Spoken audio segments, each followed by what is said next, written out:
That was certainly uplifting for sure. I need the pep talk right now. We're in the we're in the final throes. Our prime directive at as a state economist is to do the quarterly economic and revenue outlook for the state, and to do this Wednesday. And typically at this point in the cycle, we already have our economic forecast pretty well ironed out and the like. Of course, this time we're scrambling at the 11th hour to try to factor in the wildfires and the like. And so needed the pep talk. I'm going to go and try to hit on some of these macro themes that Tim talked about, but boil them down to the Oregon spin on them. But unfortunately, I didn't bring all the rainbows and unicorns that Tim did, so I'll be a little bit more negative in my outlook. Let me see if I can go ahead and share my screen. Okay, here we go. So yeah, to jump right in, I'm first going to look at some of the, excuse me, I got to forward down here, at the job market. What's going on in Oregon's labor market to start? And here we're looking at job losses across different recessions, and you see the red line. The 2020 is a different animal from all of these others over time. The way to read this chart is as we start on the left hand at 0%, that's just as we go into the recession when jobs are at their peak. And then as we progress through the recession, we get some share of job losses as recorded there. In this case, it was 14% overnight. As you know, given the sudden stop that the economy went through, we just flipped a switch and lost jobs overnight. And now you see, about as of yesterday's August employment release, we've gotten roughly half of those, or a little bit less than half of those back already. So this looks not like a recession, but more like a natural disaster, where we have some kind of shutdown and then a lot of rebuilding activity afterwards, where things bounce back very quickly. But that said, this is still a big shock to the economy. And if you look right now, where we're sitting as of August is no better than we were at the worst of the Great Recession in 2007. So there's still, some of those job losses are still temporary, and it'll bounce back in some of the industries that Tim was talking about, the ones that were directly impacted by the social distancing. But nevertheless, in terms of the traditional business cycle, we're just getting started. And Tim's absolutely right that from a technical sense, the overall recession may well be over, provided we don't, stall, going forward.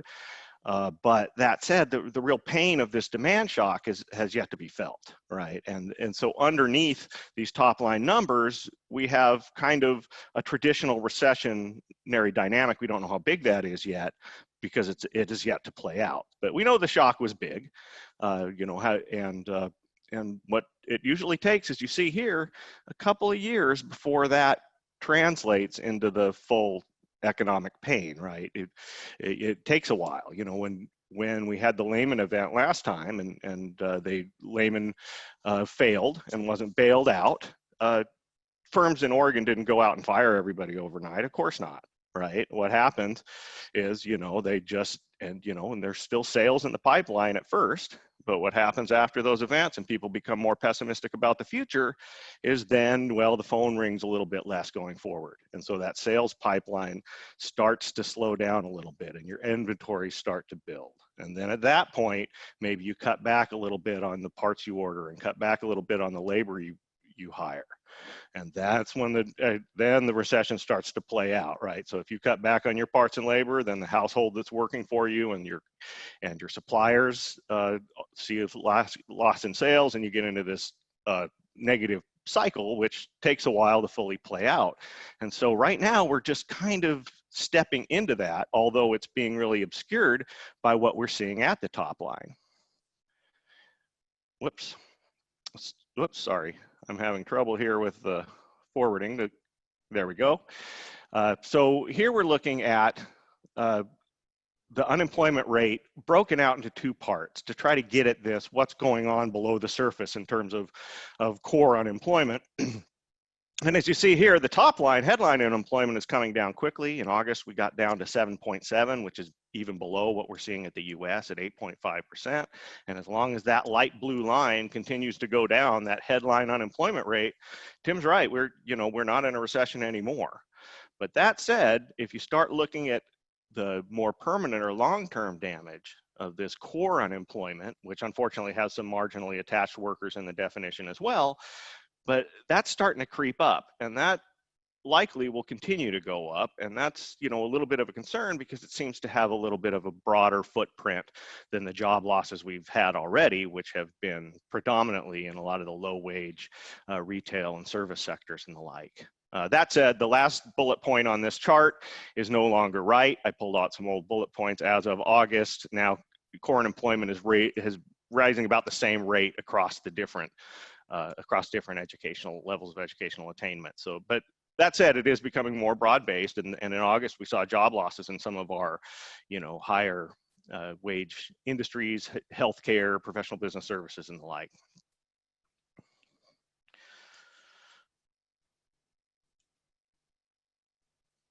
And so, as Tim was telling you, the strongest part of the economy so far has been spending. In terms of retail sales, we're all the way back. Now in Oregon, we don't have access to the same amount of data on spending that some of our my folks in other states that have my position do, largely because we don't have a retail sales tax, so we don't get this data. But over time, we've expanded to a lot more consumer-based taxes in Oregon, and we're starting to see those. We have marijuana taxes and hotel taxes and the like now, and of course the new commercial activity tax, but it's going to be a while before we have any real data on that. We have a couple of quarterly payments in already, but we don't have a last year to compare those to, nor do we have any tax returns yet to really talk about the composition of where that comes from.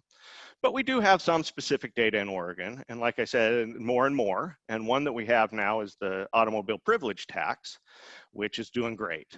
In terms of the volume of auto sales, we're still a little bit down relative to last year, but in terms of the value, we're even higher than last year as people are buying more valuable vehicles. And so you're seeing that all the way back. One that surprised us on the upside was the video lottery sales. You see here got back to 90% of sales overnight, and that was even when they first opened it up. It was only about 50% of the retailers were allowed to open, given that the Portland metropolitan area was behind in that timeline.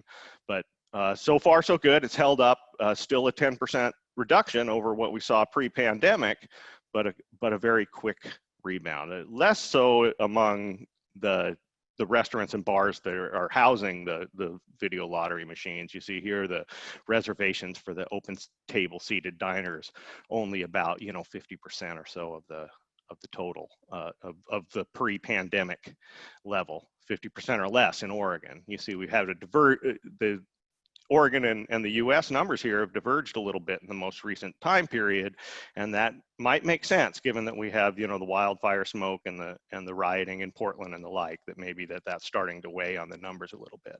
The spike right before is, you can ignore that. Some of that volatility had to do with when Labor Day fell on the calendar for retail sales. The number of the times at holidays and the weekends and how many of those you have in a month and the like are very important to those numbers. And so you get that kind of volatility. But nevertheless, so the consumer has been, like Tim said, the American consumer it never ceases to amaze. And for the most part, this has all bounced back very quickly. Going forward, we have a couple of concerns, and I'll talk about those. One, being the amount of federal fiscal aid we had, the other being the income distribution of the hit, and then also pent-up demand.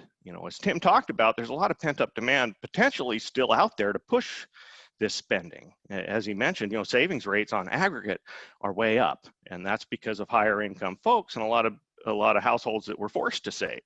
That didn't necessarily lose their job, but lost their ability to spend for a couple of months, and this created quite a bit of savings. And as Tim said, also, of course, the federal aid was part of that as well. And so we have savings and drawing down of debts, and household balance sheets are in great shape.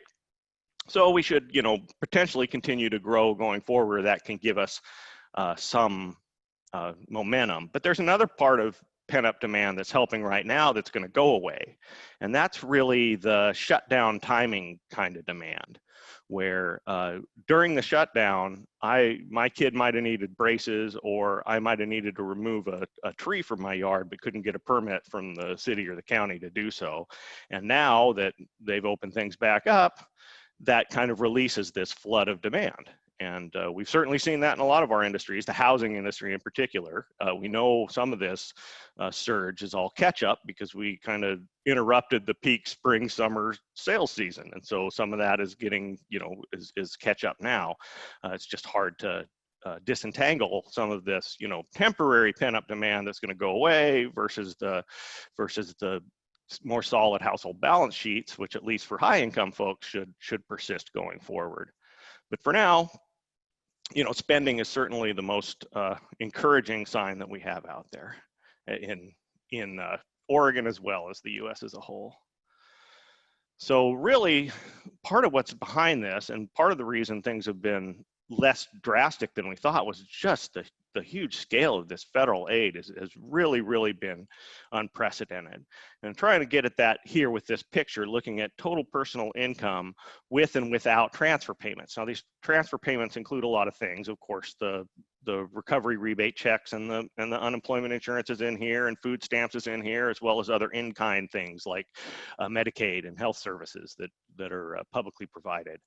And so, as you see here, if we include all this extra federal aid, incomes are actually up 5% relative to the beginning of the year, despite shutdown, despite the pandemic. And so this is something else, obviously. Now, if you were excluding that, we'd be down 5%, which is a significant income shock. And and that's what we were concerned about going forward. How much is this? What's the size of this actual shock to the underlying economy, and how is that going to play out going forward, despite all of the temporary improvements we're going to see? In terms of the SEDCOR region and all of this federal aid, the region here did participate just about as much as the Oregon average, which is just about at the US average. So not too different from the typical county. But you'll see here, Marion and Polk there are a little bit to the left of the Oregon average in terms of the recovery rebates and unemployment insurance. That largely has to do with the fact that they had somewhat, a little bit fewer job losses here in the SEDCOR region. And so that, kind of makes sense with the unemployment insurance payments. In terms of the PPP loans, businesses in the SEDCOR region got a little bit more than the Oregon average. Not in terms of the number of loans. The number of loans was right about at the average, but in terms of the value, loans were a little bit larger here. And so there's quite a bit of help there. Again, the upside and downside risk, as Tim mentioned, we could come forward with another big federal fiscal policy package that outstrips our expectations, which would be a good thing, or it could drop off, which is a concern, both in terms of the households going under without the unemployment benefits and the like, and firms, of course, in terms of these PPP loans, which, we're only expected to need to hold up the economy for, a couple, 3 months. And it looks like, longer term support is going to be needed. And so as that goes away, we'll see if that weighs on payrolls going forward. So another big issue in terms of what happened, and why we haven't seen at the top line that much damage, and why we've seen all the improvement on the top line, a lot of it has to do with the fact that these top line numbers are dominated by our high income households. And so, in terms of, or more, I guess more accurately would be, as we've, become more and more unequal in terms of our income distribution, low income households don't always add up to that much in terms of some of these aggregate economic indicators, like Tim was showing the huge overall savings, right? But low income folks, hardly save at all. And so they're not even in that number. And of course, what I care about in my world is the state tax collections. And as an personal income tax state with, progressive rates, the higher income folks really move the boat there as well. And so while we're still waiting on some of the good detailed data of folks across across different income levels. Here we take a snapshot of the industries, and you'll see that it's pretty clear that the low wage industries took a hit. So what we're doing here is a real simple exercise of saying, okay, let's just put different industries into buckets depending on the average wage in that industry. Now within each industry, there are some high earners and some low earners, but this is just the average for each industry. And the low wage industries took a bigger hit, which is not surprising given that, you know, they have the leisure and hospitality, personal care, retail, childcare, a lot of this exposure to the tip of the spear in terms of the social distancing type of industries. And so that's clearly an issue on the expenditure side of the budget, but not so much on the revenue side, given that it's, you know, just impacting folks that don't add up to as much as the higher income folks do on the aggregates. So taking stock of 2020, the last few comments I'm going to make is just, you know, well, how do we, all this crazy stuff that's going on, how do we really build that into the outlook? And as I said, the one thing we're trying to do at the last minute is to try to build in some of these wildfires into the equation. Now the issue with the wildfires is very similar to it's very similar to the issue in terms of low wage workers in the sense that our economic data doesn't capture the pain as much as it captures all the rebuilding. And so, you know, what we see in terms of economic indicators during all but the very worst of disasters is typically it doesn't make them worse or sometimes even better, right? Because we catch a lot of the rebuilding, we don't catch a lot of certainly not the human pain or the environmental damage, you know, or, you know, anything like that, but not the wealth either. And so that can become an issue in terms of, you know, the wildfires and what it does to the economy and how to articulate that to policymakers. But there is quite a bit of damage here. This one is not in the packet I sent out. I can include it though. I've gotten clearance from Mason, Bruson, and Gerard to do the forest damage. Now the forest damage, we'll have to figure out. We don't know exactly how much of this land is all burnt, and we'll have to figure out what the pricing is and the like when we, you know, try to take stock of this. But it gives you a sense in the region here of how much private and BLM land and the like was destroyed or is potentially destroyed. That is, where this, like I say, comes from a consultant. We also have numbers from the Department of Forestry, which are by fire, not by county, but they're asking us to hold off on releasing those for a while until they have a, you know, better chance to vet those numbers. But nevertheless, you know, significant amounts, no matter what price you put on these. But in addition to this, then you have the physical property. And so when we talking to the local assessors, we're looking at, you know, this the Santiam Canyon fire with Marion and Lynn County parts put together, we're looking at about $500 million. So $500 million in these assessed property values, which are probably half the land and half the structures. So and that's split roughly evenly, a little bit more in Lynn than in Marion, but roughly we can say 60-40 or whatever for that $500 million. So we don't really record that wealth loss, that, you know, $500 million in lost wealth, or half of that structures. But what we do see is we'll see the rebuilding, which, you know, if history is any guide, and, you know, insurance rates and the like, we'll probably see, you know, 70%, 80% of those buildings rebuilt, which is a big chunk. So we're talking 150, $200 million in the local area in terms of building activity, in addition to what we're seeing now in terms of leisure and hospitality and the like being bumped up, both from folks who are forced to evacuate and from firefighters and the like, you know, does give us a temporary boost. But what's really more concerning is what's going on long term. And long term, the issue is, you know, what's all this stuff going to do to Oregon's, you know, image out there, or its attractiveness to migrants, which is still our primary comparative advantage, is our ability to bring in migrants and young skilled workers and the like. And so that's really what we're looking to in the longer term about, you know, is some of the these events of 2020, are they going to, kind of tarnish Oregon's image? Now, as you see here from the chart, Oregon's image has been tarnished for some time. Yeah, George Bush called us Little Beirut, 30 years ago, and that didn't seem to impact migration much following that.